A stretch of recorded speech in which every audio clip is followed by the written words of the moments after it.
تحریک انصاف حکومت اور تحریک لبیک پاکستان کے مابین خفیہ معاہدے کے بعد ان خبروں میں تیزی آ گئی ہے کہ دونوں جماعتیں اگلے عام انتخابات میں الیکشن الائنس یا سیٹ ایڈجسٹمنٹ کے حوالے سے معاملات طے کرنے میں بھی مصروف ہیں تاکہ پنجاب میں مسلم لیگ نون کا زور توڑا جا سکے۔ سیاسی مبصرین کا کہنا ہے کہ اگر کاف لیگ اور MQM کی طرح کسی نہ کسی شکل میں تحریک لبیک کا بھی تحریک انصاف کے ساتھ اشتراک ہو جاتا ہے تو ملکی سیاست کا منظرنامہ بدل کر رہ جائے گا۔ تاہم دونوں ہی جماعتوں میں ایسے عناصر بھی موجود ہیں جو ایسے کسی اتحاد کے سخت مخالف ہیں اور ابھی سے اپنے شدید ترین تحفظات کا اظہار کر رہے ہیں۔ PTI میں اس تجویز کے مخالفین کا کہنا ہے کہ ایک شدت پسند تنظیم کے ساتھ کسی قسم کا الائنس تحریک انصاف کے لبرل حامیوں کو پارٹی چھوڑنے پر مجبور کر دے گا۔ دوسری جانب تحریک لبیک میں اس تجویز کے مخالفین کا کہنا ہے کہ ایک ناکام حکومت چلانے والی جماعت کے ساتھ چلنا عوام میں تحریک لبیک کی ساکھ کو شدید نقصان پہنچائے گا۔ تاہم حقیقت یہ ہے کہ یہ تجویز ابھی بالکل ابتدائی مراحل میں ہے اور اس حوالے سے ابھی کوئی فوری فیصلہ ہوتا نظر نہیں آتا۔ سیاسی تجزیہ کاروں کا کہنا ہے کہ پنجاب میں مسلم لیگ نون کی پوزیشن بہت مضبوط ہے اور تحریک انصاف بھی اس حقیقت کو جانتی ہے کہ اگلے عام انتخابات میں نواز شریف کی جماعت کو اکیلے شکست دینا اس کے لیے ممکن نہیں ہوگا۔ شاید اسی لیے تحریک لبیک جیسی جماعت کے ساتھ مل کر الیکشن لڑنے کی تجویز دی گئی ہے تاکہ دونوں جماعتوں کا ووٹ اکٹھا ہو جائے۔ خیال رہے کہ سن 2018 کے عام انتخابات کے نتائج کے مطابق مسلم لیگ نون اور تحریک انصاف کے بعد تحریک لبیک پاکستان نے پنجاب میں سب سے زیادہ ووٹ لیے تھے۔ سیاسی تجزیہ کاروں کا کہنا ہے کہ افغانستان میں طالبان کے برسر اقتدار آنے کے بعد پاکستان میں بھی مین سٹریم سیاسی جماعتوں کا دائرہ کار اب بہت تیزی سے سکڑ رہا ہے اور اس کی جگہ ایک نیا سیاسی بندوبست آتا دکھائی دے رہا ہے۔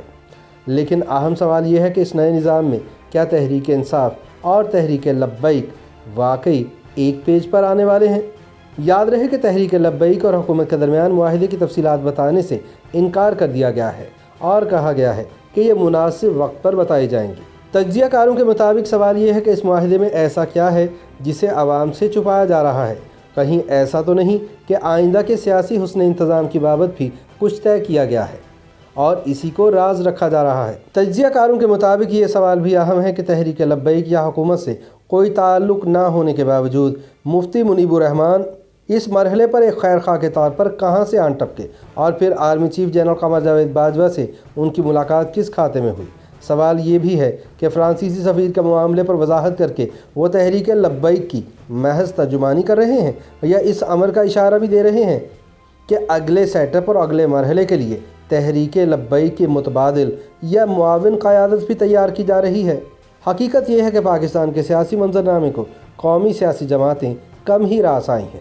قیام پاکستان کے بعد 24 سال تک انتخابات ہی نہ ہو سکے۔ پہلے عام انتخابات سن 1971 میں جا کر ہوئے اور اس کے نتیجے میں انتخابات جیتنے والی سیاسی جماعت غدار ٹھہری اور انتقال اقتدار کی بجائے سقوط ڈھاکہ ہو گیا۔ باقی بچ جانے والے پاکستان میں ذوالفقار علی بھٹو کی شکل میں ایک سیاسی حقیقت موجود تھی۔ ان کے خلاف تحریک نظام مصطفیٰ صلی اللہ علیہ وآلہ وسلم کھڑی کر دی گئی اور پھر جب ضیاء الحق آ گئے تو گویا حق آ گیا اور مذہب کی تحریک بھی تھم گئی۔ بھٹو صاحب کی پھانسی کے بہت بعد محترمہ بے نظیر بھٹو جلا وطنی ختم کر کے واپس لوٹیں تو ان کے غیر معمولی استقبال سے معلوم ہوا کہ بھٹو کی عصبیت زندہ ہے۔ چنانچہ اسلام کے نام پر اسلامی جمہوری اتحاد بنایا گیا اور نواز شریف کو ایک متبادل اور نجات دہندہ کے طور پر پیش کیا گیا کہ یہی وہ رجل رشید ہیں جو اسلامی نظام قائم کریں گے۔ بے نظیر نے حکومت بنائی تو قاضی حسین احمد نے ایک ایسے دھرنے میں 4 کارکنوں کی جان کی قربانی پیش کر دی جس کی وجہ آج تک معلوم نہیں ہو سکی۔ نتیجہ البتہ معلوم ہے کہ کچھ دنوں بعد بے نظیر حکومت کا خاتمہ ہو گیا۔ اس حکومت کے خاتمے سے ہی جماعت اسلامی کی اعلاء کلمہ الحق کی جدوجہد کو کتنا فائدہ ہوا، شاید سراج الحق ہی اس معاملے پر کچھ رہنمائی فرما سکیں۔ تجزیہ کار کہتے ہیں کہ سماج کی طرح سیاست میں بھی ارتقاء ہوتا ہے، لہٰذا اپنی تمام خامیوں اور خرابیوں کے باوجود سیاست ارتقاء کی طرف بڑھی اور نون لیگ اور پیپلز پارٹی سیاسی نفرت کے کھیل کو میثاق جمہوریت تک لے آئیں۔ لیکن جب پاکستانی سیاست اس ارتقائی موڑ تک پہنچی تو 2 جماعتی نظام کو ختم کرتے ہوئے فوجی اسٹیبلشمنٹ عمران خان اور ان کی تحریک انصاف کو میدان میں لے آئے۔ الیکشن سن 2018 میں تاریخی دھاندلی کے بعد عمران خان کو اقتدار سونپ دیا گیا، جس کے بعد سیاست کو دوبارہ 90 کی دہائی کی اسی تلخی کی جانب دھکیل دیا گیا جسے ملک کی 2 بڑی سیاسی جماعتوں نے رد کر دیا تھا۔ تجزیہ کاروں کا کہنا ہے کہ پاکستانی فوجی اسٹیبلشمنٹ کی جانب سے قومی سطح کی سیاسی جماعتوں کو محدود تر کرنے کے لیے ہر دور میں کچھ علاقائی، لسانی اور مذہبی قوتیں سامنے لائی جاتی رہی ہیں۔ MQM کے ذریعے کسی بھی سیاسی جماعت کی حکومت کی چولیں ہلانا کتنا آسان تھا، اس کا مشاہدہ قوم کئی مرتبہ کر چکی۔ بھٹو، بے نظیر اور نواز شریف کے خلاف جماعت اسلامی صف اول میں رہی۔ نواز شریف کے خلاف پروفیسر علامہ طاہر القادری بروئے کار آئے۔ عمران خان کی تحریک انصاف کی شکل میں ایک نیا تجربہ سامنے آیا۔ بظاہر یہ ایک مقبول رہنما کی جماعت تھی، لیکن اس کا اقتدار بھی بذریعہ اسٹیبلشمنٹ، کچھ لسانی، علاقائی جماعتوں اور الیکٹیبلز کے سہارے قائم ہے۔ یہ سہارے عمران خان کو گرنے نہیں دیتے تو اٹھنے بھی نہیں دیتے۔ کہنے کو تو تحریک انصاف کی حکومت ہے، لیکن عملی طور پر یہ وہ حسن انتظام ہے جس میں بھانمتی کا سارا کنبہ شریک اقتدار ہوتا ہے، مگر مختاری کی تہمت کسی ایک مجبور کے سر ہوتی ہے۔ سیاست کا یہی رجحان اب اگلے مرحلے میں بروئے کار آ رہا ہے اور تحریک لبیک ایک ایسی سیاسی حقیقت بنا دی گئی ہے جسے نظر انداز کرنا ممکن نہیں۔ گزشتہ عام انتخابات میں تحریک لبیک نے تقریباً 22 لاکھ ووٹ حاصل کیے تھے۔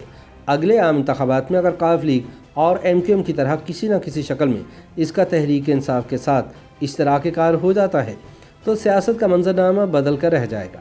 پہلا اثر یہ ہوگا کہ نون لیگ کا دائرہ کار پنجاب میں سمٹ جائے گا۔ تحریک لبیک بہت سارے حلقوں میں تیسرے نمبر پر رہی تھی اور اس کے ووٹ تحریک انصاف کے ووٹوں سے مل جائیں تو نون لیگ اپنے آدھے جیتے ہوئے حلقے ہار جائے۔ دوسرا اثر یہ ہوگا کہ سیٹ ایڈجسٹمنٹ وغیرہ کے نتیجے میں تحریک انصاف اپنی مزید نشستوں سے دستبردار ہوگی۔ کچھ سیٹیں تحریک انصاف قاف لیگ کے لیے چھوڑے گی، کچھ الیکٹیبلز 1 گھنٹے کے نوٹس پر اپنی جماعت کو چھوڑنے کی صلاحیت رکھتے ہیں۔ سچ تو یہ ہے کہ وفاقی کابینہ میں تقریباً 70% لوگ تحریک انصاف کے نہیں ہیں۔ چنانچہ اس نئے بندوبست کے تحت تحریک انصاف جیت بھی گئی تو اقتدار اسی حسن انتظام کے ہاتھوں میں رہے گا۔